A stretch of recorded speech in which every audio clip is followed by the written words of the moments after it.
Doomed by the narrative all by yourself, handsome?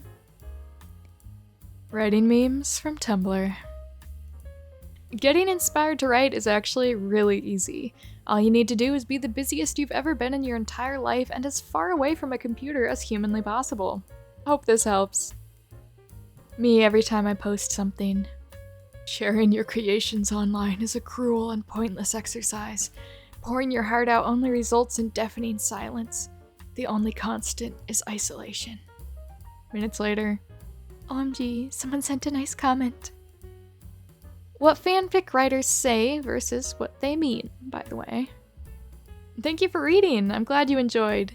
Thank you. I love you.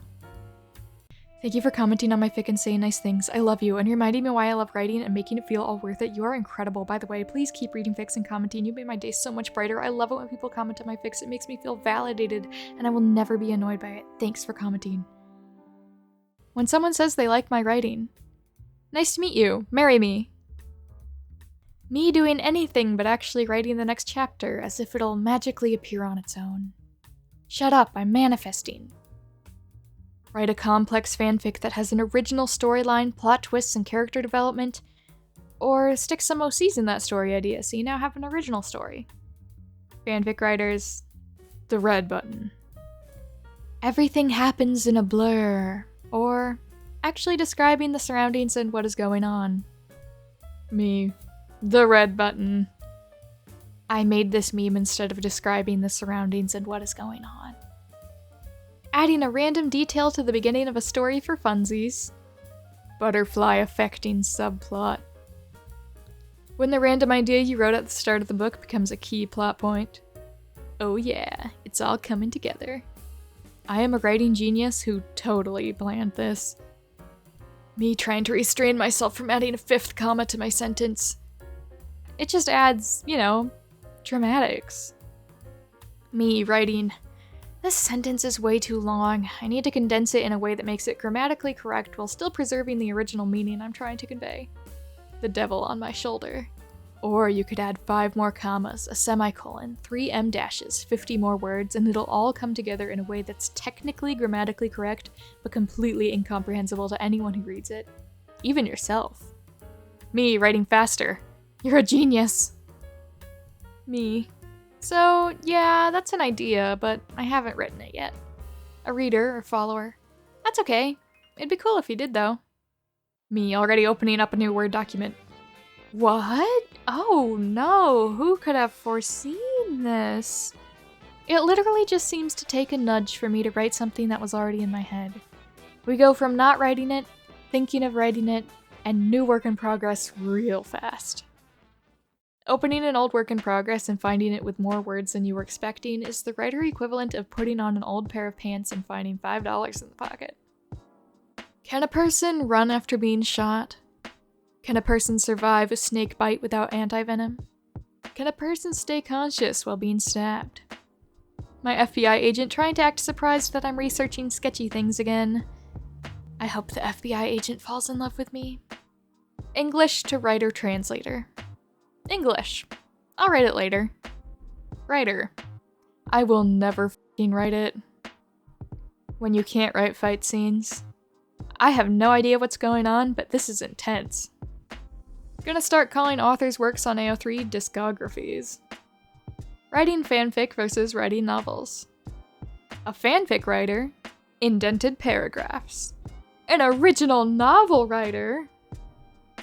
Writing is 10% typing and 90% staring at your computer trying to find a better way to describe someone eating a piece of toast.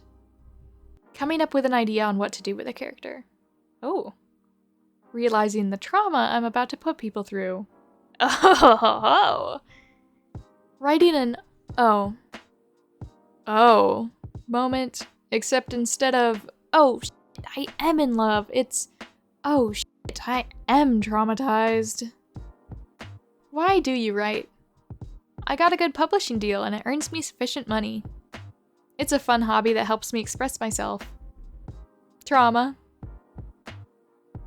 Therapy? No, let's replace that with a character with the same issues as me. Me getting an idea. That's brilliant! It's too brilliant for me to possibly forget, so writing it down isn't necessary. Me 5 seconds later. Shoot, I forgot what the idea was! Why didn't I write it down? Telling people I've been working on my work in progress upwards of 5 years now, and they always say, OMG, you must be so close to being finished. Help me. Actually writing my book? Nah. Imagining how the scenes in my book would look if it became a movie. Yeah. When I write another little story about the exact same themes I always write about. But you already wrote that trope. And I'll write it again! It's my blorbo and he'll suffer how I want him to. Obsessed with found family where the parent-to-child ratio is incredibly unbalanced. One kid who just keeps collecting parental figures. Every adult wants to protect them. Or one adult who can't stop getting emotionally attached to kids. Single parent times 10. When you're writing and someone tries to read over your shoulder.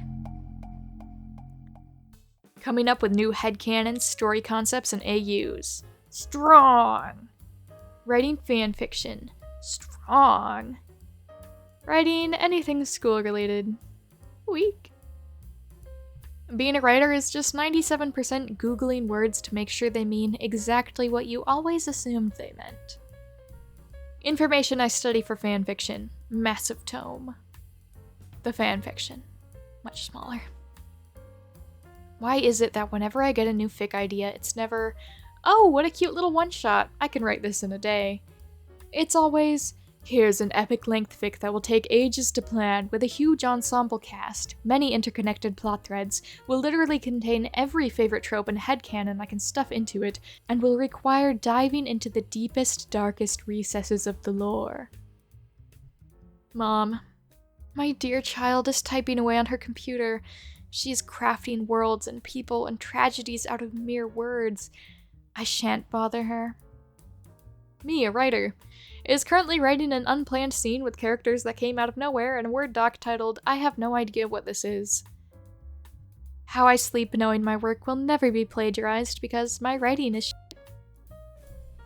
When you're trying to write for your OTP, but one of them is complex and interesting and has a traumatic past, and the other is literally just some guy. There are two wolves within you. One of them just came up with a fanfic you desperately need to see, and the other refuses to write it. Me with my original characters. Not giving your character a last name because you can't think of one. Not giving your character a last name because it's part of their lore. Me simply trying to come up with a town name for a work in progress. The need for extensive world building so the town name is significant. I just want a town name, and now I'm considering historical figures, significant geographical features, and the deities of the world. Breaking news! Writer discovers for the millionth time that they can write whatever they want. Join us now to see if the lesson will stick. My bestie is explaining why my fave is a terrible person, TM, and does not deserve a redemption arc or happy ever after.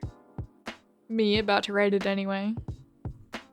You gotta write for funsies sometimes. Everything doesn't have to be groundbreaking, like, who cares if it's a little silly? It's made out of love. I saw this on Twitter. What 3 potions would you drink?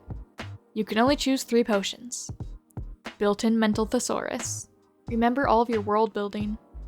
Banish imposter syndrome. Ability to finish your work in progress. Marketable ideas. Never get tired of reading your own work. Infinite grammar skills. Coherent first drafts. 2,000 words every day guaranteed. Immune to distraction. Desire to actually write when you sit down. And eradicate typos permanently. Comment below your answers. I think I'll take blue, orange, and white. Something like that sounds good for me. Thank you to my Patreon members, my Little Ruse, Seltzer Fountain Man, Kuski55, Logan, Fallen Vexen, Sam, and Puff. I appreciate you all very much. Thank you for being my patrons. If you're not a patron, you can check out the link in my description to see what that subscription offers. And thank you to my YouTube channel member, my mini-roo, AD. You're unbelievably awesome too. And of course, thank you to everyone who watched. I hope you had a good time. If you liked any of these Tumblr posts or memes and you have a Tumblr account, I do suggest you go check out the original posters. Give them the credit, not me. I didn't make these posts, I'm just reading them for you. Hope you have a fantastic day, and I'll see you in the next video.